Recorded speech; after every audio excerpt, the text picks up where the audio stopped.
jaaliyada Soomaaliyeed ee ku nool dalka Denmark gaar ahaan magaalada Copenhagen iyo hareeraheeda ayaa deeq caawimo oo isugu jirta caano timir kalluun sharaab soo gaarsiiyay dadka abaaruhu halakayeen ee ku nool deegaanada degmada Ceelafan iyo nawaaxigeeda iyagoo deeqdaas u soo wakiishay xildhibaan Siciid Cabdi Cabbaas oo ka mid ah xildhibaanada golaha deegaanka degmada Ceelafan oo ay weheliyeen gudoomiyaha taakuleenta abaaraha degmada Ceelafan Sheekh Salebaan Jaamac Ducaale iyo gudoomiye ku-xigeenka guddidaasi Salebaan Yuusuf Tiriye iyo Faarac Cabdi Guuleed oo isna ka tirsan guddidaasi ay maanta si toos ah uga qaybiyeen deeqdaas caawimada deegaanada godwaraabaha isku kuf ceegaag iyo sigadhar iyagoo arrintaasi ka warbixinayna waxa hadaladoodii ka mid sidina maxamed wa ala alihi wa sahbihi wa sallam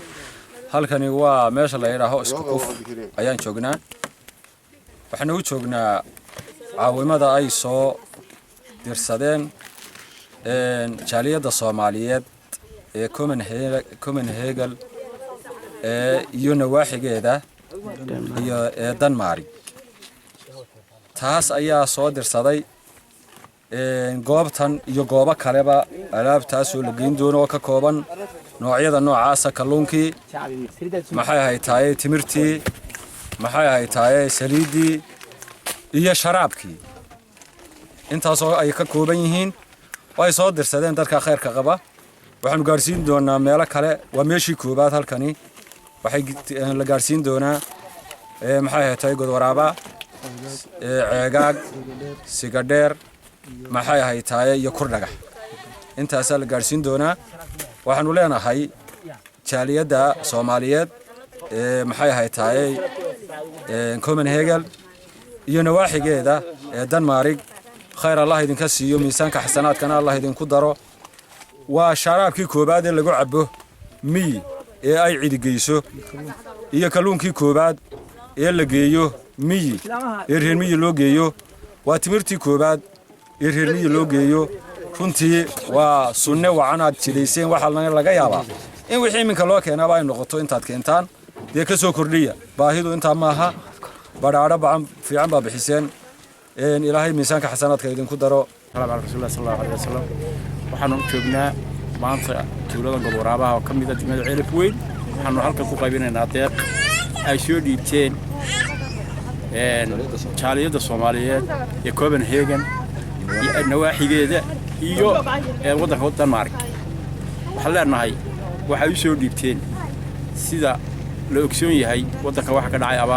abaarahaasna nin waliba intii wixii taalkiisa gurmadnimo ugu soo fidinaya walaalaha ay abaaru tabaaleeyeen waxaan leenahay waxa ay soo dhiibateen ee hor yaalla ee qoysaska tuulada godwaraabo waxa ka heshay 17 qoys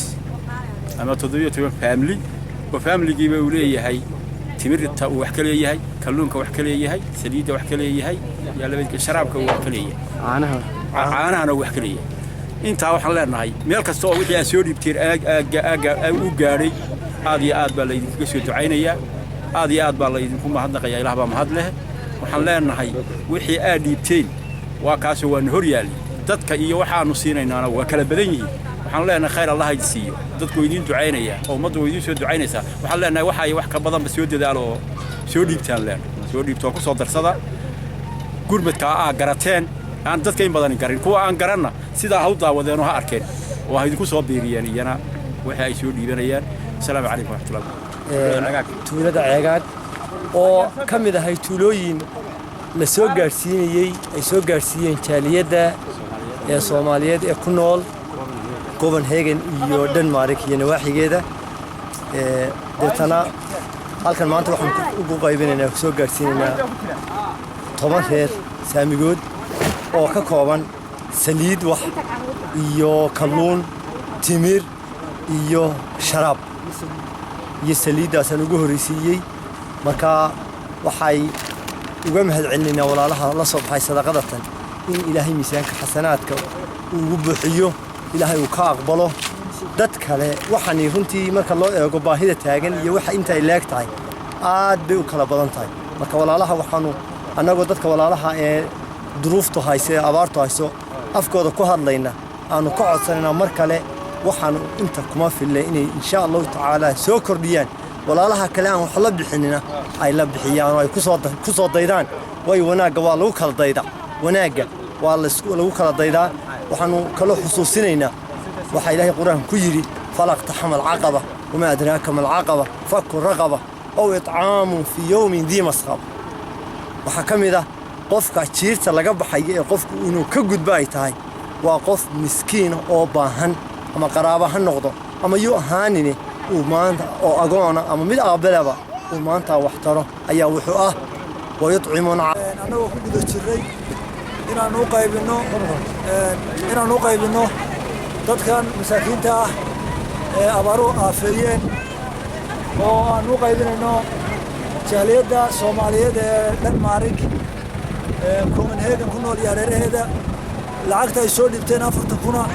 waxaan u soo qaybinay isukuf oo aan u soo qaybinay dhowr 10 reer gobolada dhowr 10 reer oo ceegaaga 30 reer oo ah siiga dheer insha Allah aroorta aan qaban doono 50 reer oo kale aan u soo qaybin doono khur dhagax hawshaasi waxaan u malaynayaa sidaas ay gabagabano uga dhowdahay annagoo ah halkan anigoo ah Xildhibaan Saciid Cabdi Cabaase gudoomiye Salabaan oo ah gudoomiye guddiga abaaraha gudoomiye ku-xigeenkii qasnatigii oo ah Sheekh Farax waxaan leenahay walaalaha soo baxsaday ilaahay haynika abaal mariyo anaguna waa ku tacabnay ilaahay maanta waa soconaynay waxaanu damacnay inaanu gaarsiino dadka waxaanuna siinay wixii ugu horeeyay maanta la bixiyo ah caanahan lama bixin jirin oo kalluun lama bixin jirin oo haddii ilaahay dankeeda leeyahay sharaab lama bixin jirin waxyaabahan cusub waxaanu ku soo kordhinay maadaama jaaliyadda Soomaaliyeed ay ka dhidhiday abaarta ka dhacday ceelafeen iyo hareeraheeda waxaanu nidhi wax dadku iyo dhalinyarada iyo carruurta iyo waayeelku ay cuni karaan u siiya waanuna gaadhinay dadka jilicsan waanuna gaadhsiinay waxaanu leenahay jaaliyadaha Soomaaliyeed meel kasta joogaan ha soo arkeen walaalihiina ilaa iyo Boosaaso ilaa iyo Ceergaabo ilaa iyo Baran ilaa Burco way ka jirtaa abaartu oo waa nala mid waxaanu leenahay war dadka ha loo gurmado waa Maxamed Suutiye Ceelaf Weyn.